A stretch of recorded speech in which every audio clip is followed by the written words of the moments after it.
I think it's safe to say that we as artists hope to create a believable reality on our page when we draw.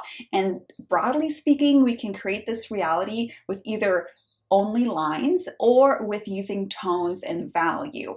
And when we use those two stylistic choices, one of the things that we're hoping to do in general is to build this illusion of form. So whenever I say form, that means this illusion of volume, or the fact that this is three-dimensional, even though we know technically that it's on a flat sheet of paper. So if you're struggling with how to get proper volume into your linear drawings, this video is going to be perfect for you, because I'll walk you through some demos on which 3 types of lines you will want to employ to get your linear drawings to feel like they have form. If you're looking forward to this lesson, give it a thumbs up, because other artists like you might want to find it in the algorithm as well. In case we haven't met yet, my name is Carolyn Peters, and I help artists who are struggling with their technical and creative limitations master drawing once and for all, so they can enjoy the freedom and joy that comes with truly being the artist you've always hoped to become one day. If that sounds like you, stick around and subscribe so you never miss one of my next videos. And for now, let's get into this lesson. So let's take this pose here and see if we can capture it in a quick sketch manner, meaning in less than 20 minutes by using mainly lines. And just because it's called a quick sketch doesn't mean that my hand movements are quick. So if you see my hand right now, it's moving rather deliberately and slowly, carefully. So don't let that name fool you. What I am placing right now are my gestural indications. If you need help with that, I'll put a bunch of links either in the top right corner or in the video description below, so you can study that another time. So here you see my lay-in of the gesture, and now I'm ready for the next step, to build form over this. But I'm not just going to throw random lines over this, I'm going to use strategic lines. The first set of lines I'm going to use are center lines. So think about having a simple form like this little sphere here. I'm indicating where the top and the bottom are with these little dots, and now I'm connecting these dots with an imaginary line wrapping around that circle. So this circular line here, we can call it a center line, indicating where, for example, the center of a face might be. And if you want to turn that face into a different direction, we place the center line wherever we need it. So this is the center line, and on our figure here, I am going to place that in the front of the chest. So from the pit of the neck, down that breastbone, toward the belly button, and toward the pubic arc, that is a perfect area to place a strategic center line. So for that, of course, you want to be a little bit familiar with anatomy, not in depth, just generally being aware of where is the pubic arc and where are my frontal hip bones. So all of those are things that you can put on your list of things to become aware of, landmarks to become aware of. For now, if you haven't done that studying, just do your best by guesstimating where's the breastbone, how does it visually connect to the belly button, and place your center line right there. And like this, we have oriented which way the torso of this pose is facing in relationship to the viewer. So like that, I've saved myself a lot of effort in placing random lines, and I've just put the lines that I actually need. Now I'm ready for some more information. The next lines that we want to pay attention to are overlaps. So here you see me place 2 imaginary forms, just general lumps, on top of each other, and notice how they will appear different as to which lump sits in front of the other depending on how I place these overlapping lines. So here, this little lump sits in front of the center one, and this bottom one here also sits in front of the center one.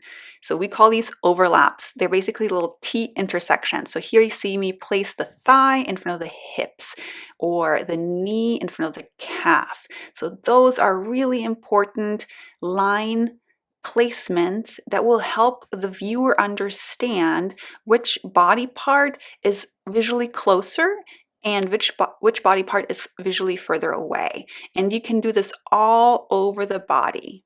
Now let me make this a happy trio by introducing the third type of lines we want to start integrating into our drawing.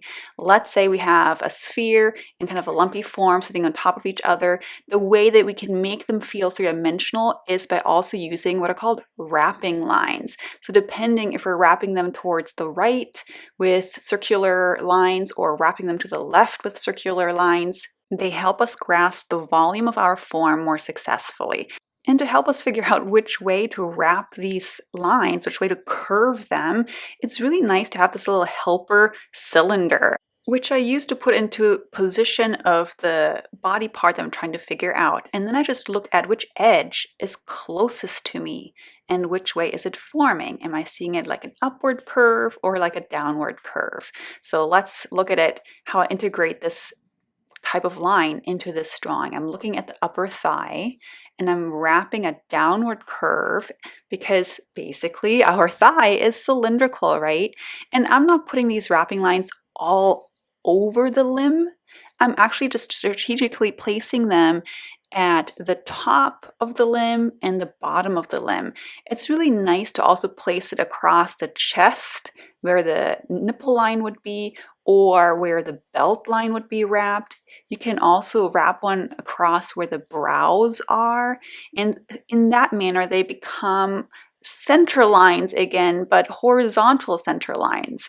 A wrapping line for the top of the upper arm, the bottom of the upper arm, and here you see me finish out this drawing by reconsidering a few more overlaps along the outer edge of the torso. So here the abdomen is in front of the hip and the thigh is in front of the hip. And then when I work my way down the leg and I get to the foot, I put in another wrapping line to explain what the volume is like on the foot. And depending on the form, you can make these wrapping lines more circular, spherical if it's a rounded form, or more angular if it's a more boxy form. So let's review those three lines and then we'll do it on another example. Number one, center lines. Vertical lines that go across the form, lengthwise, parallel to the central axis, used to indicate the center of the front or back of a form. Then we have overlaps next, explaining which body part is in front of which. So on the right-hand side, you see proper overlaps. On the left-hand side, you see a drawing with improper overlaps or lacking overlaps. And then last but not least, the wrapping lines go horizontally across, perpendicular to the central axis, explaining if we're dealing with a spherical, cylindrical, or boxy form. So let me show you again how to put these three types of lines into action with this next pose. So here you're seeing me lay in my gestural underdrawing, and after I have that, I'm placing my three major masses. So the head, rib cage, pelvis. And as I have those placed, I then shape out the further limbs. How broad are the arms? How wide are the thighs? Where are the hands? But I do so really simply. And here you're already seeing me then place my first strategic form-producing lines, my center lines. So the CLs are the center lines, and then I already started to produce a overlap as well by placing in those forms for the breasts, making sure that visually they feel like they're overlapping the rib cage and the armpit area. So notice how my initial starting pass was very light and very general, and now I'm making a second pass over what I've started with, and I'm darkening the lines, but not just darkening for darkening's sake, but making my contours more eloquent by paying attention to the overlaps. Is the thigh in front of the hip, or is it the other way around? And like that, it's a purposeful way of progressing through the drawing instead of just randomly throwing lines into the drawing, hoping that some of these lines will somehow capture what it is that I'm seeing. So here, the last few lines you just saw me create, like this one, are the cross contours, where I'm saying this is cylindrical in nature. And again, in general, I place these cross contours at the top of a limb portion and at the bottom of the limb portion. And sometimes I'll throw one in across the chest or where the belt line is on the hip. But I usually don't put a million cross contours all over. That's a little bit of a stylistic choice, so you will have to see what works for you. But those are the 3 lines that I'm placing together in concert when I draw. And the last one that you'll see me place is another center line for the face, so we can really explain to the viewer the direction that this figure is looking. So if we think of the head as an egg-like form, you want to imagine that this egg has a central axis, like a straight rod going straight through it, and depending on how you then imagine a equator line going around this egg, whether it's curving down like in the top example or curving up like in the bottom example, it will say whether the head is tilting toward us or away from us. So if it's curving down, we're looking down into it from above. If it's curving up, we're looking up at it from below. So we're drawing the front edge of this imaginary rubber band stretching across and over the form. So let me show you how you can use these 3 types of lines for anything. It doesn't just have to be a human figure, it can also be an animal. So here I am using horses as our next example, just so you see that this is a universal principle, not just figure specific. I'm starting out with my gesture, nice and light, establishing how big the limbs are, how big the major forms are, like the head, the rib cage, the pelvis, how they stack in front of each other. I start very light so I can erase things, so I can make them better as I keep going along, so I'm not locked in to mistakes that are often very easy to place in the beginning. And once I feel good about my overall proportions and where things are placed, I then get into my second pass and start to become more specific about how the forms overlap each other. How's the head in front of the neck in front of the chest in front of the withers in front of the midsection. So all of those important overlaps are going to already help us understand the form. And then, of course, to elaborate on this, I will also use cross contour lines as well as a few center lines. So all of this becomes a concert that helps us efficiently explain how this animal is moving toward us in space. So in orange, you see where I placed center lines, and those are very faint, right? I'm amplifying them for this demonstration so you can see more clearly, but those are sections of center lines that you see me use. And then in purple, you see where I placed the cross contour lines. And last but not least, in red, I will mark a few areas where we were dealing with overlapping lines.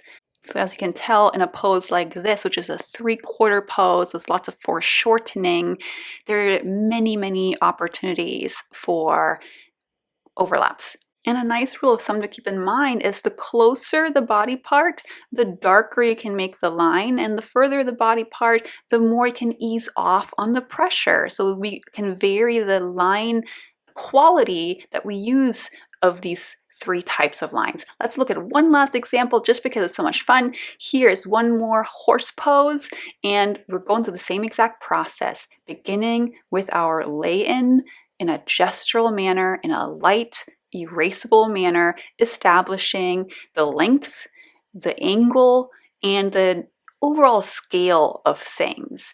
Once we have that, we work over it and establish the overall shapes of things. We go from line to shape, and then we turn those shapes into forms with our 3 strategic line types. And as we're placing our center lines, overlaps, and cross contour lines, we are varying the pressure with which we make these marks. None of my lines are all the same. None of my lines are all drawn out equally. You might have little accent portions of a cross contour line someplace. You might have a nice accented overlap another. You might find a little portion of a center line here or there. But what we don't want to do is merely outline our subject matter and then add some random lines that we see because of the lighting or the texture, like where the ribs are, for example. We don't want to do that. We now know that we can use better lines. We place a center line along the spine. We place overlaps in areas where it's clear where the forms are intersecting, and we place cross contours where it is useful to let the viewer understand how fully rounded something is, like in the midsection of the body, right? That makes sense to throw a cross contour section in there. And I'm not drawing the full belt around the midriff. I draw certain segments of the cross contour line just to explain what the form is up to. So you see how these lines are explanations, not copies. So remember this process in your next quick sketch and go methodically about it, and you too will have a successful line drawing that shows the form well. So I hope this lesson has shown you that we don't just use random lines when we draw, but we use strategic lines that explain things to us and to the viewer. If you like these very targeted lessons and you're ready for more, I invite you to watch the video that I linked below. It's a free masterclass that helps you understand how to get to a place where you love every drawing that you create. It's linked in the description. I hope you'll benefit from it. And if nothing else, I'll see you in the next video.